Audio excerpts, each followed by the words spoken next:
সুপ্রভাত বন্ধুরা, আরও একটি নতুন কর্মব্যস্ত দিনের ব্লগে তোমাদের সকলকে স্বাগত জানাই।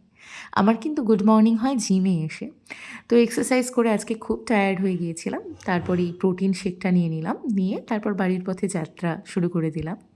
তো এসে স্নান করে নিলাম, কারণ আমার তো অফিস ছিল, ওয়ার্কিং ডে বলে কথা। আর এই দেখো আমার অফিস ডেকের অবস্থা একদম জঘন্য হয়ে আছে, এটাকে কিন্তু গোছাতে হবে, আমি গুছাবো খুব তাড়াতাড়ি।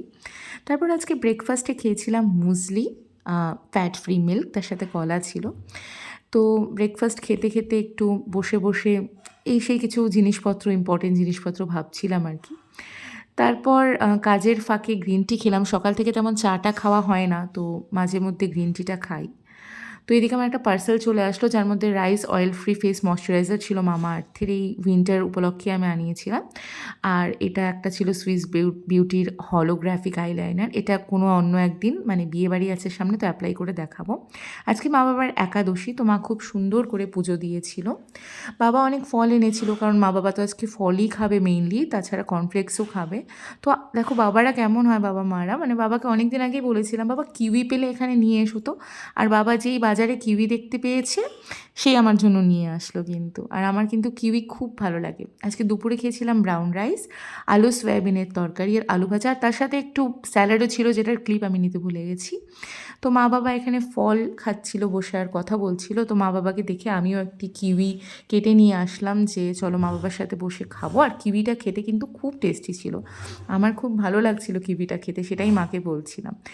শীতকালে সন্ধেবেলা হলেই কেমন যেন একটু মনটা খারাপ লাগে, যদিও বা কাজের খুব প্রেশার ছিল। তাই আমি বসে কাজও করছিলাম, আর ভাবলাম তোমাদের জন্য এই ক্লিপটাও একটু শেয়ার করি। তো তারপর কাজ থেকে উঠে ব্ল্যাক কফি খেলাম, খেয়ে নিয়ে এই হোম কিছু ট্যাবাটা ওয়ার্কআউট, এগুলোকে ট্যাবাটা ওয়ার্কআউটস বলে, এগুলো হালকা পাতলা কিছু করে নিলাম 15 মিনিটস মতো। এতে কি হয় যে মানে রাতে যেটা খাবো আর কি, তার জন্য আমাদের মেটাবলিজম রেটটা ভালো থাকে। তো তারপর আমি 1 গ্লাস গরম জল খেয়ে নিলাম। এই গরম জলটা সন্ধ্যাবেলায় আমার জন্য খুব উপকারী।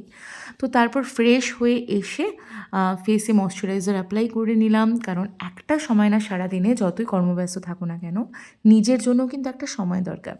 সন্ধ্যেবেলার খাবার বলতে প্রচুর টমেটো দিয়ে, ছোলা বাদাম দিয়ে বাবা এটা মেখে এনে দিয়েছিল, এটাই খেয়েছিলাম। আজকে মারা তো মানে বাবার জন্য মা পরোটা ভাজছিল, কিন্তু আমি তো পরোটা খাই না, তাই ঘি দিয়ে আমাকে রুটি করে দিয়েছিল। আর তার সাথে এই আলুর তরকারিটা খুব সিম্পল, বাদাম টাদাম দিয়ে করে একাদশী উপলক্ষে, খুব টেস্টি হয়। তো আমি এই আলুর তরকারিটাও একটু ভাগ বসিয়েছিলাম, তার সাথে যদিও বা সয়াবিনের তরকারিও ছিল আর দুটো রুটি। তো ফাইনালি খেয়ে নিলাম, খেতে খুব ভালো লাগছিল। তারপর গ্রিন টি নর্মালি আমি ঘুমানোর আগে খাই, তো গ্রিন টি নিয়ে ড্রয়িং রুমে গিয়ে বসে টুকিটাকি কিছু কাজ করছিলাম। তারপর এই তো এইভাবেই আজকে সারাদিনটি কাটালাম। আরও একটি নতুন ব্লগে তোমাদের সকলের সাথে দেখা হবে।